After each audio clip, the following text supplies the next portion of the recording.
Introspekce je praxe hlubokého zkoumání a mapování lidského nitra. Je to proces pozorování a uvědomování vlastních myšlenek, emocí a motivací. Jde o hluboké nahlížení do sebe sama s cílem porozumět tomu, co je naší podstatou a proč jednáme tak, jak jednáme, jaké jsou naše skutečné hodnoty a touhy a jaký je smysl našeho bytí. Umožňuje pronikat do různých vrstev vědomí i nevědomí a objevovat v nich skryté vzorce, zážitky a motivace i formující zkušenosti, které často nevědomě ovlivňují naše vnímání, chování i opakující se životní situace. V určité hloubce se introspekce přirozeně přesouvá od zkoumání obsahu vědomí ke zkoumání vědomí samotného a nakonec až k poznání jeho zdroje. Introspekce není jednorázová psychologická analýza ani duševní audit. Není to nástroj k řešení momentální krize, ale cesta hlubokého sebepoznání a návratu k vlastnímu prapůvodnímu zdroji. Nejde tak o nějakou jednorázovou techniku, ale o celoživotní postoj, trvalý proces vnitřní proměny, který může vést až k zásadnímu přerodu vědomí. Introspekce je cesta, která zásadně mění představu o tom, kým ve skutečnosti jsme. A tím mění i náš život. Většina lidí totiž žije automaticky obrácena směrem ven. Vnímáme okolní svět, lidi, události, názory, zprávy. Reagujeme, hodnotíme, přizpůsobujeme se. Máme pocit, že to důležité se děje tam venku. Tento postoj je natolik samozřejmý, že nás ani nenapadne, že existuje i opačný směr pozornosti, směrem dovnitř. Introspekce je právě tím obrácením pozornosti směrem dovnitř. Neptá se na to, co se děje ve světě, ale to, co se děje v nás. Zkoumá pocity, myšlenky, motivace. Neřeší jenom chování, ale ptá se, proč reaguji tak, jak reaguji. Proč se mi děje to, co se mi děje. Lze tak říci, že existují jakoby dva paralelní světy. Ten vnější, viditelný, sdílený a měřitelný a vnitřní svět, který je neviditelný, jedinečný a často neprozkoumaný. Ale o to je důležitější. Dnešní moderní civilizace se zabývá převážně tím zevním. Měří těla, sleduje trendy, analyzuje data, ale naše nitro zůstává tak nějak opomíjené. Nerozumíme svým emocím, nevědomým vzorcům, strachům ani tomu, co je vědomí a odkud se bere. Introspekce je návrat k tomuto skrytému vnitřnímu světu. Je to proces sebepoznání, pohled do nitra, kde se rodí naše činy, slova i myšlenky. Bez vnitřní introspektivní práce člověk zůstává otrokem okolností a vlastních neuvědomělých motivací, destruktivních vzorců a bezděčných reakcí, které ho nezřídka vedou k utrpení. Introspekce není nějaký luxus nebo volitelná dovednost, je to základní podmínka vědomého a smysluplného života. Bez ní člověk neví, kdo je, proč cítí to, co cítí a proč jedná tak, jak jedná. Je řízen nevědomými impulzy, emocemi, strachy, pudy, různými vnitřními zraněními a přijatými vzorci chování, které se v něm usadily často už v dětství nebo ještě dříve.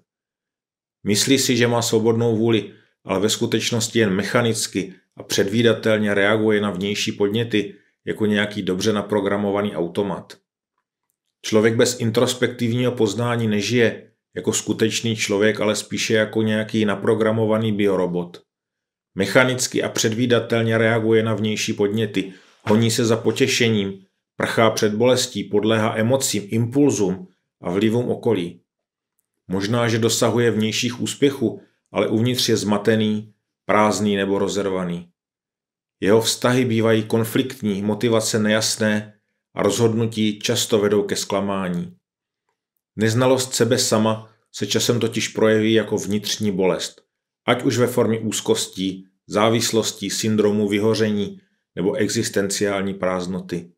Teprve když se člověk odváží obrátit pozornost do vlastního nitra, začíná chápat, co se v něm skutečně odehrává. Introspekce je jako světlo, které proniká do temných koutů mysli a postupně odhaluje pravdu o našem nitru. Bez ní zůstává člověk obětí vlastních stínů. Skutečně nežije, ale spíše vegetuje nebo přežívá. Skutečná změna života bez introspekce není možná. Mnoho lidí se snaží změnit svůj život tak, že mění vnější okolnosti, práci, vztah, město, životní styl, tělo nebo režim. Doufají, že když se změní svět kolem nich, změní se i to, jak se cítí.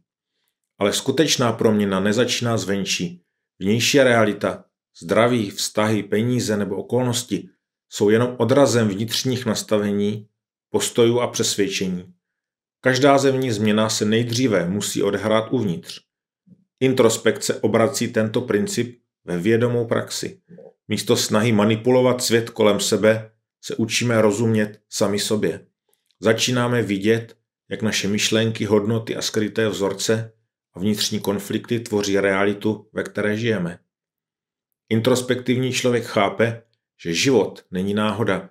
Vidí souvislosti mezi svými myšlenkami, emocemi a zdravotním stavem, mezi vnitřním nastavením a vnějšími okolnostmi.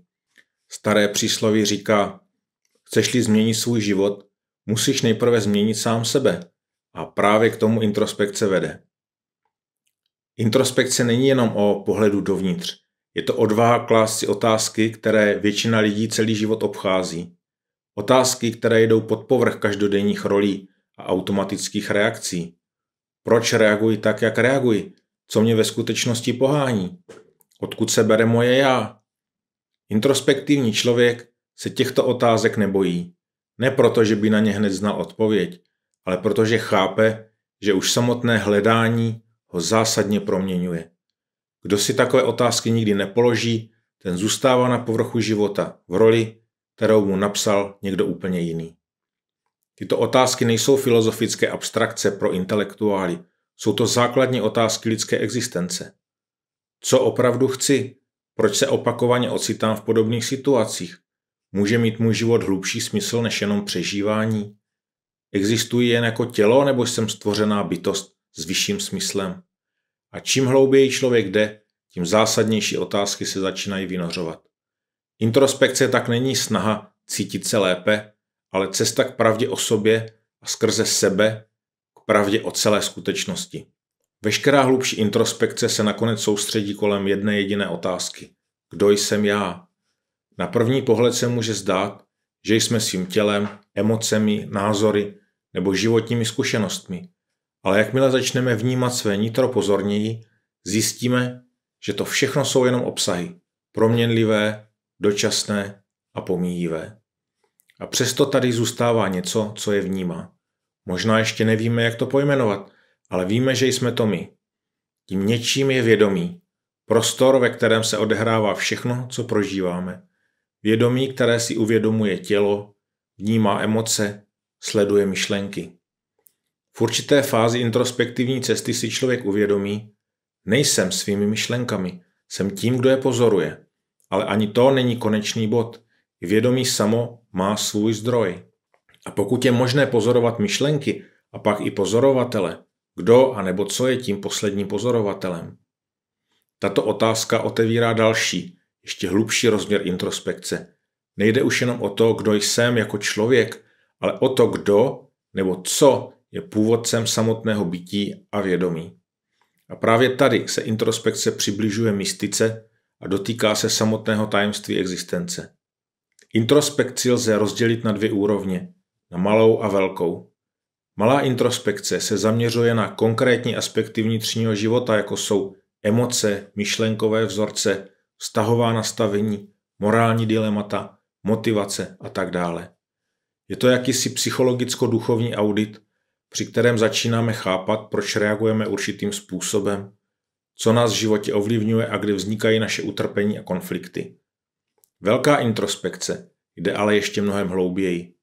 Zatímco malá introspekce mapuje obsahy našeho vědomí, velká introspekce se ptá na samotnou podstatu tohoto vědomí. Takové otázky už přesahují rámec běžné psychologie a otevírají prostor pro metafyzické poznání. Velká introspekce je totiž cestou k absolutní pravdě. Obě úrovně spolu úzce souvisí. Bez malé introspekce nemá člověk stabilitu ani čistotu, aby unesl hloubku té velké. A bez velké introspekce zase jeho sebepoznání zůstává neúplné. Člověk se točí v kruhu svého ega a nikdy neobjeví, kým ve skutečnosti je. Skutečná introspektivní cesta proto vede od malého k velkému, od čištění duše k probuzení ducha. Introspekce nezačíná tím, že člověk všechno ví. Začíná tím, že si dovolí nevědět a začne se ptát. Nemusí hned rozumět svému nitru do hloubky.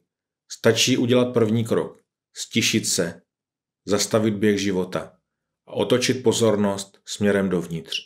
Položit si otázku, kdo jsem, a pak jen chvíli tiše být. Bez snahy něco analyzovat nebo vyřešit, jenom sledovat, co se v něm děje. To je začátek. Nenápadný, ale zásadní.